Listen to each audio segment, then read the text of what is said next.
Hi guys, it's good to see you again. How are you doing at home? Good?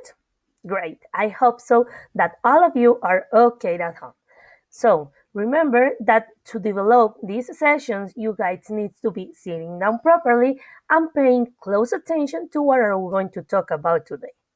For this science session, we are going to review some things about plants. But do you remember that the plants are living things? Yes, the plants are living things because they change over time. And in this case, and today we are going to learn about the plants and some important details about it.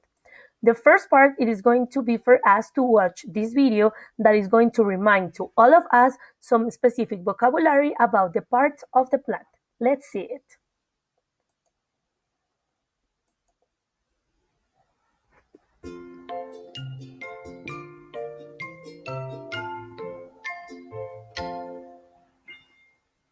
Hello everyone, I'm Miss Tree. Let us go on a tour around the different parts of me. Before that, let me ask you a question. Do you know why Mr. Wind is not able to blow me away? This is because I have roots underground. My roots help me to anchor myself firmly to the ground. My roots also take in minerals and water from the soil so I'm able to survive.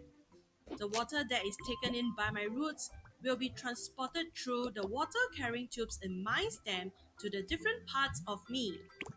Besides that, my stem also supports and keeps me upright.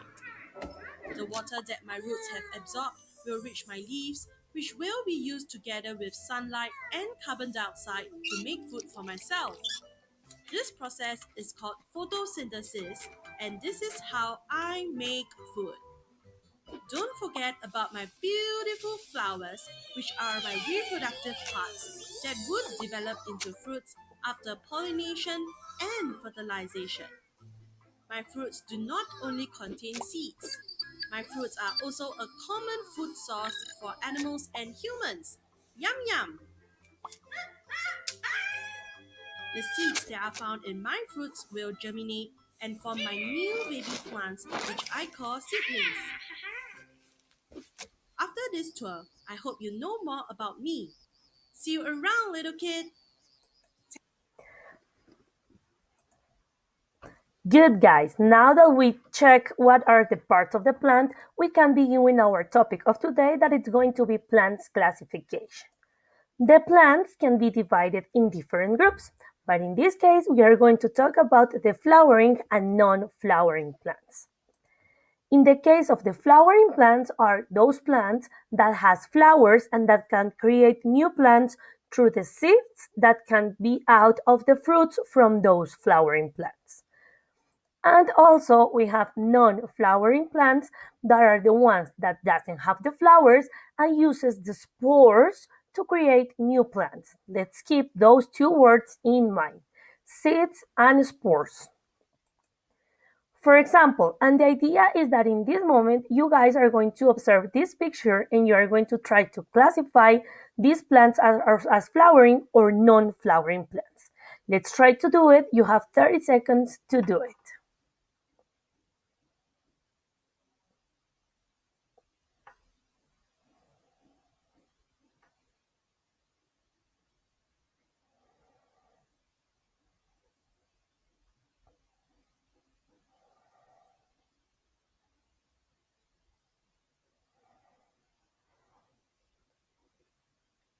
Okay, good. Now let's review.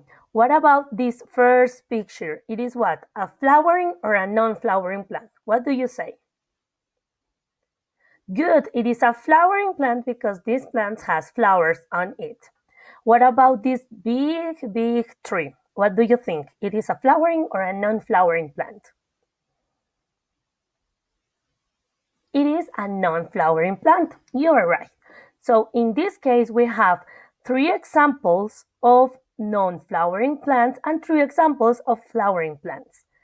Now, for now, we are going to finish here. If you want to review something, you can do it by moving backwards the player of the video.